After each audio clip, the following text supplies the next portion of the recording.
नमस्कार प्रिय विद्यार्थियों, आज हम संधि बिंदु के बारे में चर्चा करने वाले हैं। पिछले एपिसोड में हमने संधि की परिभाषा, संधि के शाब्दिक अर्थ और संधि के भेद के बारे में चर्चा की थी। प्रिय विद्यार्थियों, संधि के 3 भेद होते हैं, स्वर, व्यंजन और विसर्ग, जिसमें सबसे पहले स्वर संधि के बारे में आज के एपिसोड में विस्तार पूर्वक अध्ययन करने वाले हैं। प्रिय विद्यार्थियों, स्वर संधि किसे कहते हैं कि जब स्वर का स्वर के साथ मेल होता है और मेल होने से जो विकार उत्पन्न होता है उसे हम स्वर संधि कहते हैं। स्वर संधि के 5 भेद होते हैं, जिसमें यण, अयादि, गुण, वृद्धि, दीर्घ। सबसे पहले हम यण पढ़ने वाले हैं, फिर उसके बाद में अयादि, फिर गुण, फिर वृद्धि, फिर दीर्घ। आपके जहन में प्रश्न आ रहा होगा कि कई विद्वान तो दीर्घ पहले पढ़ाते हैं, लेकिन प्रिय विद्यार्थियों हमें समझ में आना चाहिए कि सबसे सरल तरीका कौन सा है। हमारा जो फॉर्मूला होगा वो सरल से कठिन की ओर होगा। आपके परीक्षा में प्रश्न जो आता है वो सही होना चाहिए। परीक्षा में ये कभी नहीं पूछा जाएगा कि पहले तरीका कौन सा पढ़ाया गया। प्रिय विद्यार्थियों, सबसे पहले यण पढ़ेंगे, यण समझ में आएगा, अयादि आसान हो जाएगी, अयादि समझेंगे, गुण आसान हो जाएगी, गुण समझ में आएगा तो वृद्धि आसान हो जाएगी, और चारों भेद पढ़ लेंगे तो दीर्घ अपने आप ही सरल होती चली जाएगी। हम स्वर संधि का पहला भेद यण स्वर संधि के बारे में चर्चा करने वाले हैं।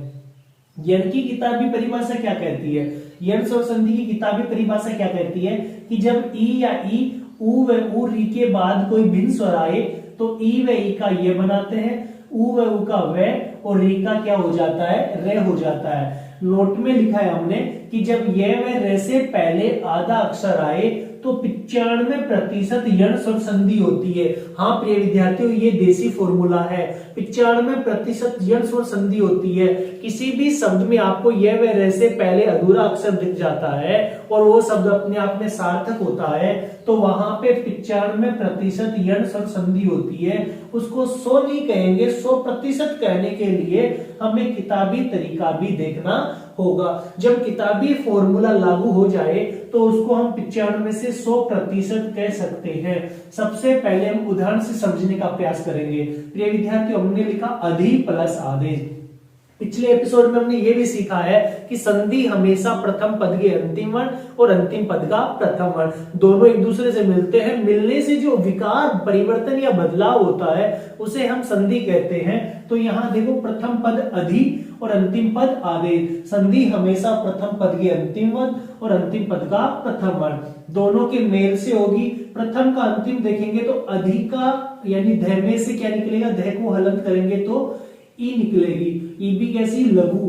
अंतिम का प्रथम बोलो आ, आगे क्या बचा? देश। प्रिय विद्यार्थियों, ई के बाद में कोई भिन्न स्वर आए, अरे ई के बाद में कोई भिन्न स्वर आए, भिन्न का मतलब असमान स्वर आए, तो देखो ई व ई का ये हो जाता है, ई का क्या कर देंगे? ये हो जाएगा, बाकी ऐसे की ऐसे रहेगा। ये ध अधूरा, ई का ये बनाए, आ ऐसे की ऐसे, फिर देश शब्द बचा।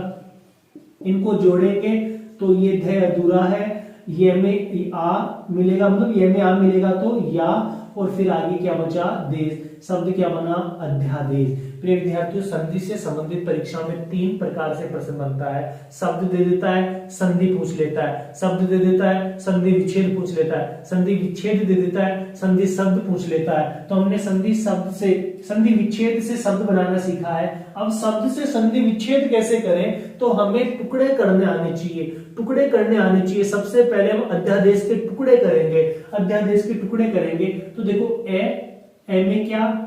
ए अपने आप में स्वर है तो पूर्ण है, फिर ध पहले से अधूरा, फिर ये में क्या है? आ। प्रिय विद्यार्थियों, फिर द और द में क्या? ए, फिर क्या? से, और से में क्या है? ए। इसमें देखना ये व रे से पहले, ये व रे से पहले अधूरा अक्षर है क्या? किससे पहले? ये से पहले। यहाँ ये से पहले अधूरा अक्षर है तो हमारी संधि भी यही होगी। प्रिय विद्यार्थियों, ए ऐसे की ऐसे, द अधूरा है, इसको पूरा लिखेंगे, और ये होने की वजह से मात्रा या तो लघु ई की या दीर्घ ई की। तो अधि एक उपसर्ग होता है और उपसर्गों के साथ में हमेशा मात्रा लघु ही होती है। प्रिय विद्यार्थियों, शब्द बना अधि और इधर जोड़ेंगे इनको तो आ, ए द में मिलेगा तो दे, और एस में मिलेगा तो आदेश। क्या बना? अधि प्लस आदेश। अरे ये से पहले अधूरा है क्या? 95% यण स्वर संधि होती है। हम बात करें अगले उदाहरण की तो सु प्लस आगत। प्रथम पद क्या है? सु, अंतिम पद आगत, संधि हमेशा प्रथम पद के अंतिम वर्ण, अंतिम पद का प्रथम वर्ण, अरे प्रथम का अंतिम यानी से को हलंत करेंगे तो उ, कैसा लघु, फिर उसके बाद में अंतिम का प्रथम बोलो आ, आगे क्या बचा गत। प्रिय विद्यार्थियों, उ के बाद में कोई भिन्न स्वर आए, उ के बाद में कोई भिन्न आ रहा है क्या, तो उ का क्या हो जाता है वे भी कैसा अधूरा, से ऐसे की ऐसे उ का वे बनाए, फिर आ और आगे क्या बचा गत, इनको जोड़ेंगे से अधूरा हो जाएगा, खड़ी पाई वाले को अधूरा करने के लिए इनकी खड़ी पाई हटा देते हैं, वे में आ मिलेगा तो वाह और आगे क्या हो गया गत, क्या बना शब्द स्वागत, संधि विच्छेद से संधि शब्द बनाए। अब स्वागत का संधि विच्छेद कैसे करें, तो हमें स्वागत के सबसे पहले टुकड़े करने पड़ेंगे, टुकड़े करो, से कैसा अधूरा, वे में क्या मिला आ, फिर गे में बोलो ए, फिर तय को अधूरा किया तो ए, तय में भी क्या मिला ए। विद्यार्थी ये मेरे से पहले अधूरा देखो, वैसे पहले अधूरा अक्षर, वैसे पहले अधूरा है तो संधि यही होगी, सबसे पहले से को पूरा लिखेंगे, वे होने की वजह से मात्रा या तो उ की या बड़े उ की या लघु की या दीर्घ उ की, तो सु भी एक क्या बनता है उपसर्ग, उपसर्गों के साथ में हमेशा मात्रा लघु होती है, ये सु बना, आगे आ, इनको जोड़ेंगे तो क्या बनेगा गत, सु प्लस आगत का सही संधि शब्द बोलो स्वागत, अरे सु प्लस आगत का सही संधि शब्द बोलो स्वागत, स्वागत का संधि विच्छेद बोलो सु प्लस आगत, स्वागत में संधि बोलो यण संधि, वैसे पहले अधूरा अक्षर संधि कौन सी यण संधि, कितना प्रतिशत है 95%, 100 फॉर्मूले में देखेंगे 100% हो जाएगा। हम बात करते हैं अगले उदाहरण की, अगला उदाहरण देखेंगे, मैंने लिखा पितृ प्लस आदेश, अरे क्या लिखा पितृ प्लस आदेश, संधि हमेशा प्रथम पद का अंतिम वर्ण, अंतिम पद का प्रथम वर्ण, प्रथम बोलो पितृ, अंतिम पद बोलो आदेश, प्रथम को अंतिम यानी प्रथम का अंतिम निकालेंगे, तय को अधूरा करेंगे तो क्या निकलेगी री, फिर अंतिम का प्रथम बोलो आ, आगे क्या है देश, आगे क्या बचा देश, री के बाद में कोई भिन्न स्वर आए, अरे री के बाद में कोई भिन्न स्वर आए, आ रहा है क्या भिन्न आ रहा है, तो री का क्या हो जाता है रे हो जाता है, री का क्या हो जाता है रे हो जाता है, रे भी कैसा अधूरा, ये ऐसे की ऐसे रहेगा जिसमें तय अधूरा, री का रे बनाए आ और फिर आगे क्या बचा देश। प्रिय विद्यार्थी इनको जोड़ेंगे ना तो देखो पी और तय और रे संयुक्त व्यंजन बनता है, अधूरे तय और अधूरे रे से त्रय बनता है, त्रय बनता है और त्रय में आ की मात्रा लगेगी तो त्रा, और फिर आगे क्या बचा देश, शब्द क्या बना पित्रादेश, शब्द क्या बना पित्रादेश।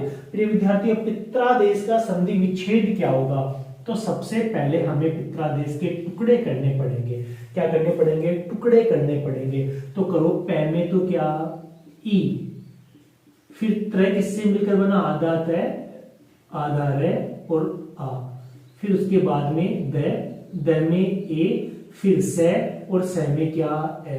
प्रिय विद्यार्थियों ये वे रे में से देखो किससे पहले अधूरा अक्षर है, तो यहाँ पे रे से पहले आधा अक्षर है, तो ये संधि हमारी यहाँ होगी। हम संधि शब्द मतलब शब्द में संधि विच्छेद करना सीख रहे हैं, शब्द से संधि विच्छेद करना सीख रहे हैं, तो हमारी संधि यहाँ होगी, पै में ई मिला दो, फिर तय अधूरा है तो पूरा लिख दो, रे होने की वजह से मात्रा किसकी री की, किसके लगे तय के, तो ये बना पितृ, आगे क्या बचा आ, फिर इनको जोड़ेंगे तो देश, पितृ प्लस आदेश का सही शब्द बोलो पित्रादेश, पित्रादेश का सही संधि विच्छेद पितृ प्लस आदेश। ये था स्वर संधि का पहला वेद यण स्वर संधि। यण स्वर संधि की परिभाषा क्या होती है कि जब ई उ री के बाद कोई भिन्न स्वर आए तो प्रिय विद्यार्थियों ई व ई का ये, उ व उ का व और री का रे हो जाता है। ये व की तभी परिभाषा थी।